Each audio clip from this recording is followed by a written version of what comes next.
Papua, tanah yang kaya dengan budaya dan sumber daya alam. Namun, jauh di balik keindahan alamnya, Papua menyimpan sebuah kisah panjang tentang perjuangan, konflik, dan harapan akan masa depan yang damai.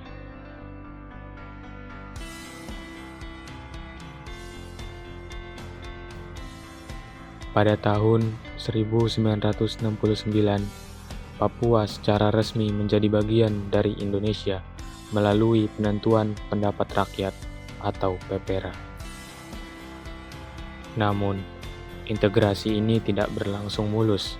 Proses yang dianggap tidak adil oleh sebagian orang di Papua menumbuhkan gerakan separatis yang berjuang untuk kemerdekaan. Dokumenter ini bertujuan untuk menggali lebih dalam tentang akar persoalan separatisme di Papua, menggambarkan dampaknya bagi masyarakat, serta bagaimana upaya pemerintah Indonesia dalam merespon konflik ini. Gerakan separatis di Papua yang paling dikenal dengan nama Organisasi Papua Merdeka atau UPM muncul sebagai respon terhadap klaim mereka bahwa Papua memiliki identitas terpisah dari Indonesia. Sejak tahun 1969, sejumlah kelompok bersenjata telah melakukan perlawanan terhadap pemerintah Indonesia, menuntut kemerdekaan dengan cara yang seringkali menggunakan kekerasan.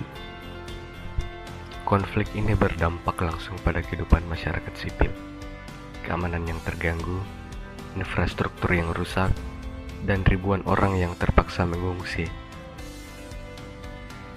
Semua menciptakan ketidakpastian, ketegangan antara kelompok separatis, dan aparat seringkali berujung pada korban sipil yang tidak bersalah. Pemerintah Indonesia sebenarnya sudah melakukan banyak hal, salah satunya lewat otonomi khusus atau OTSUS.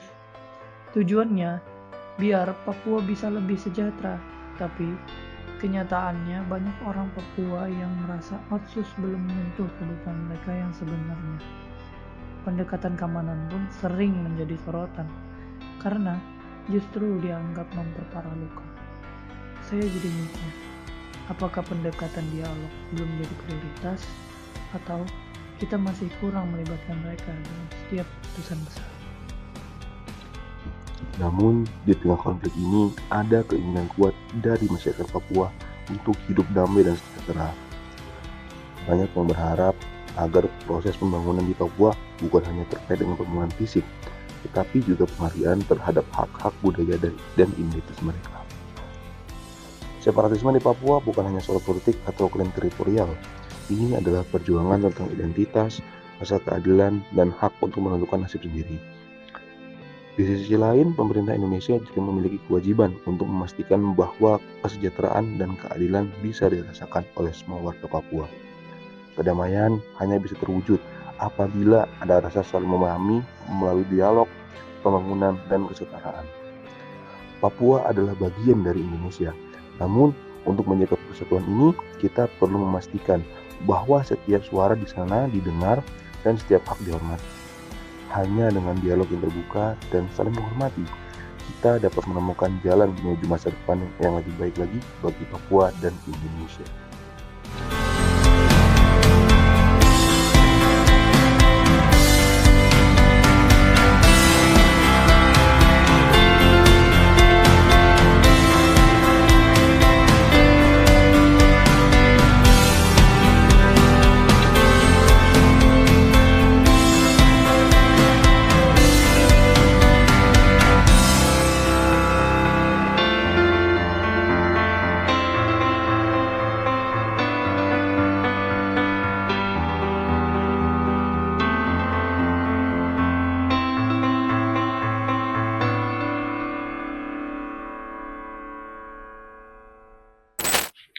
Nah, itu dia tadi teman-teman video yang barusan aku tonton dan itu merubah pola pikir aku terkait separatisme yang terjadi di daerah Papua sana. Kalau menurut teman-teman gimana nih tanggapannya? Atau mungkin ada saran supaya itu tuh bisa mereda dan tidak terjadi lagi ke depannya. Gimana menurut teman-teman?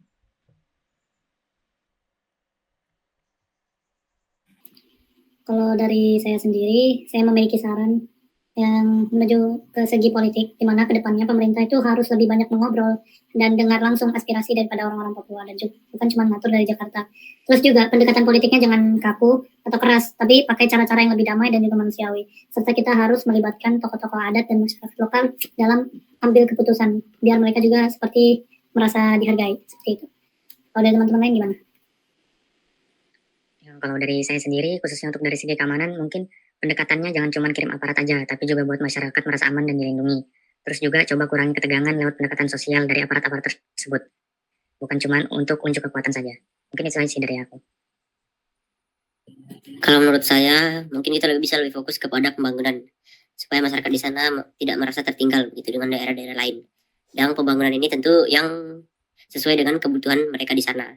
Ataupun juga bisa fokus saja ke akses internet, air bersih, dan juga transportasi layak. Mungkin itu saja. Kalau dari saya sendiri ya, ekonomi di Papua itu sangat memprihatinkan. Orang Papua ini perlu dilibatkan lagi dalam pengelolaan kekayaan alamnya.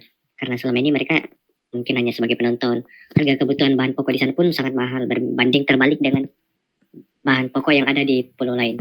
Dan mungkin kita bisa membuka lapangan pekerjaan yang baru di Papua, mungkin bagi para masyarakat lokalnya yang ada di sana. Itu saja dari saya mungkin. Kalau dari saya, dari segi pendidikan ya, yang pertama itu sekolah dan guru tuh harus lebih merata. Jadi jangan cuma ada di kota yang besar aja. Lalu ada kita bisa juga bantu anak Papua kuliah lewat beasiswa. Jadi pas dia lulus bisa balik bangun daerahnya sendiri. Itu aja sih dari aku. Oke. Itu bagus banget sih tadi saran-saran dari teman-teman ya. Ada dari segi politik, pendidikan, terus keamanan, pembangunan, dan juga dari segi ekonomi. Nah, terus kalau menurut aku nih, itu dia peran kita sebagai mahasiswa itu punya peran keseluruhan untuk kita membantu menyuarakan saran-saran kita ini untuk membantu kemajuan yang ada di Papua sana. Kita juga bisa menanamkan nilai-nilai Pancasila untuk menjaga kesatuan keutuhannya. Nah, terus langkah awalnya apa? Kita nggak boleh ngejudge secara langsung. Kita harus cari tahu dulu akar masalahnya apa, ya terjadi itu di sana. Itu sih oleh teman-teman ya. Mungkin itu aja kalimat kita malam hari ini. Kita lanjut dengan apa? Login bosku, yuk langsung login dah. Aku duluan ya, dadah.